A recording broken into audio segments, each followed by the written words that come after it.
So Julie, I think another one of the biggest myths or misconceptions about real estate investing business is that it's a part-time venture, that you can make money without doing much work. I know that's what all the seminar companies promote when they come through town. They sell the financial dream without much effort. What are your thoughts on this? The part-time thing, I can somewhat agree with. I mean, unless you're renovating, you're probably not spending 40 hours a week at a property. You really aren't. It's the other stuff. It's the networking, and it's the getting out there and finding something. I call it digging. You're digging for gold. It takes time. It takes effort. And if you think it's going to just land in your lap, then you're fooling yourself. Yeah. Because you've really got to be out there. And no, it's so funny when you see stuff like that out there. Oh, no selling, no this, no that. Well, how are you going to get anything done? I don't know. There is the ability to do it. I mean, it's not like you have to spend like 40 hours a week, as you said, but it's something that you have to do on a consistent, persistent basis. Mm-hmm. So every day you have to put in the time, the energy, and follow through with a strategy that's going to help to generate those leads or opportunities. If you're just doing something on a Monday and then you don't do anything again until maybe the next Saturday, and then 2 weeks later you decide to do something for 8 hours, I mean, you're never going to get any traction that way. If you're going to do this, even if you're going to do this part-time to me means that you're going to put in 2 to 3 hours a day consistently, maybe 6 days a week, on a consistent, persistent basis. You're going to do things. You're going to look for properties. You're going to analyze deals. You're going to call or talk to homeowners. You're going to go to networking meetings. You're going to do what you need to do to get yourself out there and to attract those leads or opportunities, or follow up with the ones that are coming in. So do I believe that you can do it on a part-time basis? If part-time is less than 40, 50 hours a week, then yes, I'll agree part-time. But part-time is not a couple hours this week and then maybe an hour next week and 3 hours a week after. It's part-time is on a consistent, persistent basis, a few hours every single day, 6 days a week. And if you can keep that up, you'll actually build momentum. The other way, you actually don't have any momentum. So are you really a real estate investor, or are you not a real estate investor? Because you want to give the impression to people that you're a real estate investor, but if they only see you once every 3 months, they never see you at networking events, you're never really talking to the realtors or the mortgage brokers, you're not putting yourself out there, then a lot of people aren't going to take you seriously, even if you are doing it part-time. So for me, I just laugh when I see that, because basically they're all the seminar companies are preying on people's dreams, that to get rich without actually working. And that's so not true in this business. You can make a lot of money, but you still have to do some work. I mean, it's not physical work, but you still need to do work. Exactly. I couldn't agree more. It's like, you can't eat 10 apples in one day and expect to get healthy, right? Yeah. So how are you finding a lot of your leads or opportunities right now, Julie? I get a lot of leads from actually Facebook, and honestly, it's from just it's from networking a lot. All the networking that I've done since 2001. Yes. And having a website, having a good, strong web presence. I do a lot of webinars. I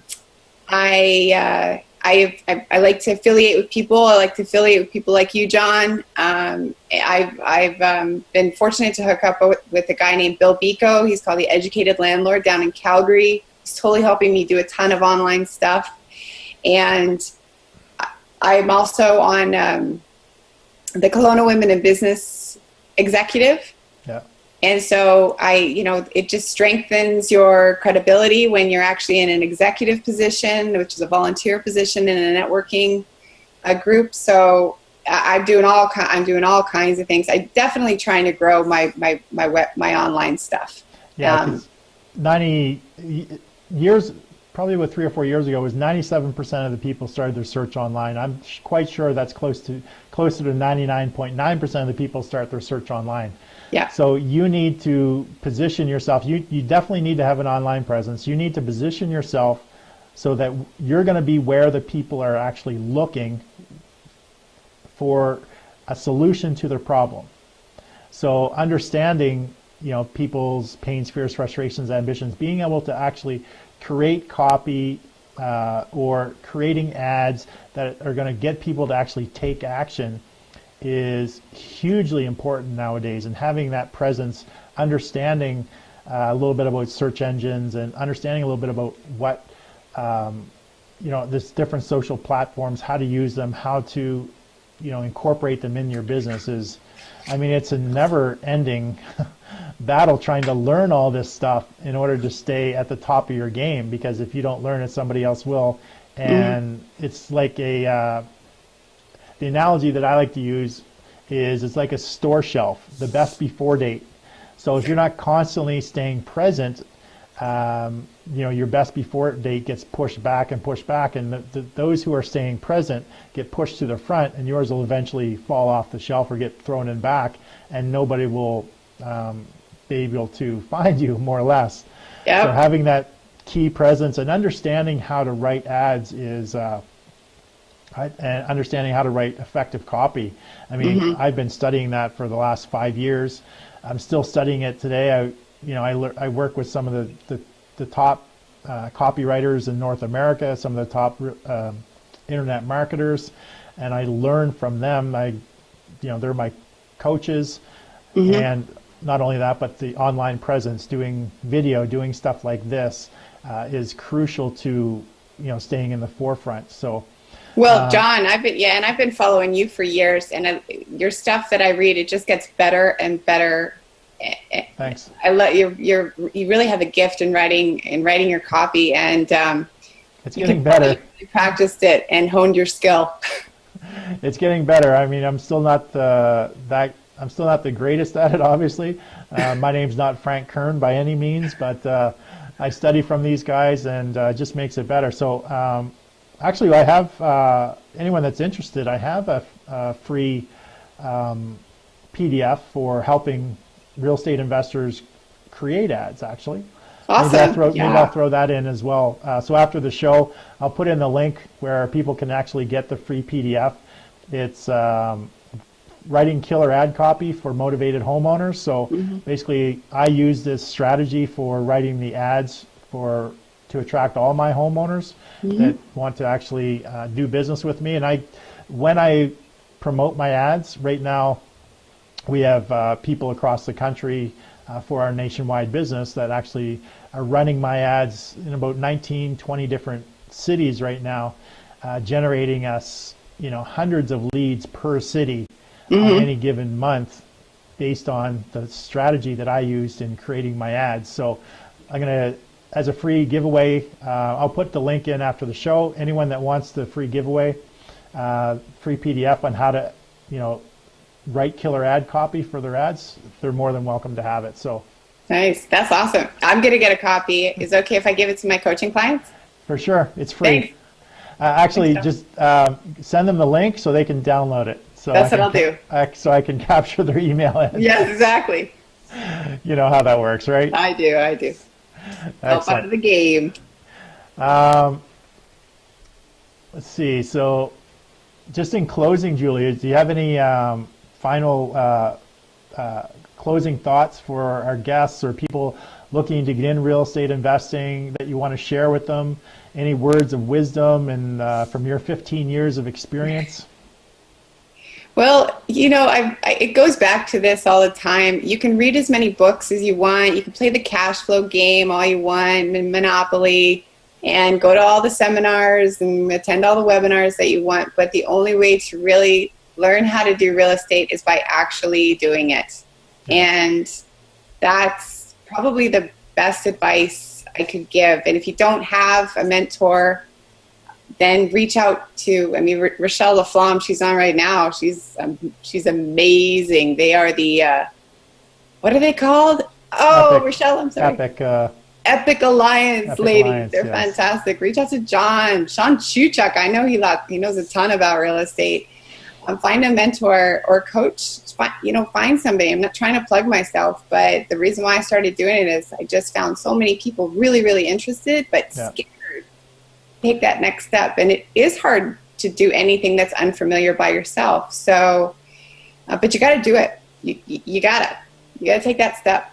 Yeah, one thing I would say about the coaching program, well, there are two things I'd say about the coaching programs. One, if you're going to work with a coach, make sure that it's somebody that has seen some failures. Because if the coach that you're working with has never failed at anything with respect to the real estate, if they've never lost any money, if they've never failed at a deal, then chances are they haven't done enough deals, or they haven't learned sort of had the struggles that can help you sort of overcome those challenges. Because all of the best, my real estate coach, he's the one that built what is now known as a Rich Dad Education Company in Canada, Ross Lytle. This guy has got 30 some years of experience. He's the one that actually wrote all the manuals for that company. It was Wealth Intelligence back then. It was with Russ Whitney. Then Kiyosaki came in and he ran that company for 14 years.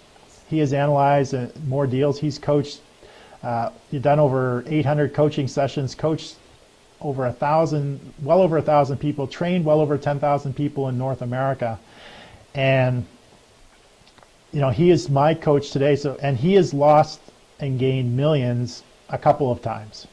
So, there's people that if your coaches haven't had the struggles, there's a good chance that they haven't learned enough. If they've only been in the business for a year or 2 years, if they haven't had the pitfalls, you may want to question sort of that. But someone with Julie's experience, 15 years in the business, lost almost $80 million, and then rebuilt it back up. There's something to be learned there, and she's learned some valuable lessons.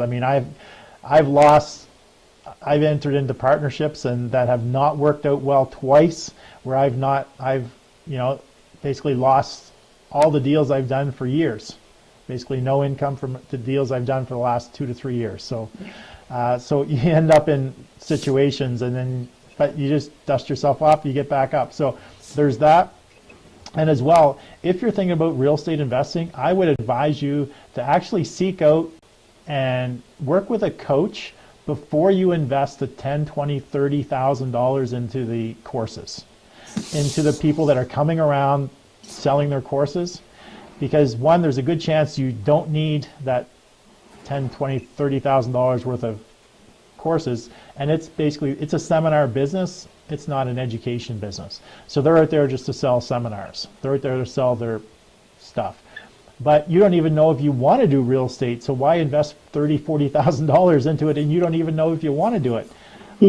Work with a coach, spend the time with a coach to get started to determine if this is for you or not. Because in a lot of cases, you may not even want to do real estate investing. You think you do, but once you learn that, what it's really about, there's people that I've worked with and that have worked with me for a month, and they were so thankful that they worked with me before they actually went out and invested in any courses, because they realized, because I actually make them do real estate investing on a daily basis, 2 to 3 hours a day. They're doing it. They're actually out there doing it. And they're so thankful, because it's like, this is not for me. Yeah. That's what I have to do this business on a regular basis without any money, of course. They all want to do the no money down strategies. Then I don't really, thank you. I don't want to invest, I wouldn't want to spend the money to take all these courses and knowing that I wouldn't want to do it anyway. So, thanks for helping me understand that this is not for me. Yeah, exactly. All right, so I want to thank you, Julie, very much for being a guest on today's show. So, Julie, thank you very much. If you guys have any questions, I know you can just type them in. Julie will answer them, in the Facebook comments. Yep. Thank you very much for being on the show. Everyone, show Julie some love by hitting the love button. And with that, Julie, I'm just going to transition out here, and thank you again very much, and I'll be right back with closing remarks. My pleasure. Thanks for having me on. All right, so I hope you enjoyed today's show with our guest, Julie Hoffman, the Street Smart Diva. She's such a smart, determined, and driven, and really a giving entrepreneur and investor, someone who has definitely had their challenges. She got knocked down, but she got right back up. She dusted herself off and has rebuilt herself up from nothing again. Now, as an entrepreneur and investor, those are the types of qualities that you're looking for in a coach or mentor. Someone who's been to the top of the mountain, been knocked down, found their way back up. So when you're looking for a coach mentor, you definitely want to look for someone like Julie or even myself, so that you can learn from all the mistakes that we've made, and you can compress your learning curve and the time it takes you to reach your goals. Now, working with a coach or mentor is so important if you want to be successful in business, real estate investing, or basically any endeavor that you want to get into. But there's always been one piece of advice I've learned from one of my current coaches, Ed Rush, down in San Diego, and that is you can't cheap your way to success. Working with a coach is an investment, and typically the better the coach, the higher the investment. Now, you're investing in not only what they can teach you, but what they're going to save you with respect to money and stress and time. Because the most valuable commodity to anyone is time. So before you rush out there and invest $10,000, $20,000, $40,000 into a huge training package, invest the time with a coach first to determine if real estate investing is the path for you first. Now, if you've already invested with seminar companies, then the best thing you can do to ensure your success is to hire a coach that will work with you to get you that first deal from start to finish. Sometimes it may be as simple as implementing a marketing system to help you find the leads or opportunities so that you can turn around and take the action or make something happen. For more information on coaching programs, marketing systems, courses, and more, just check out the link that I'll post in the comments. Maybe you can get started on your path to success today. So with that, I want to thank you for joining me on today's show, and I hope you'll join me on tomorrow's show, where we're going to have another great guest lined up and an hour of entertaining education for the entrepreneur, business owner, real estate investor, author, expert, or speaker. Until tomorrow, this is John A. McCabe wishing you an amazing day, and I look forward to seeing you tomorrow.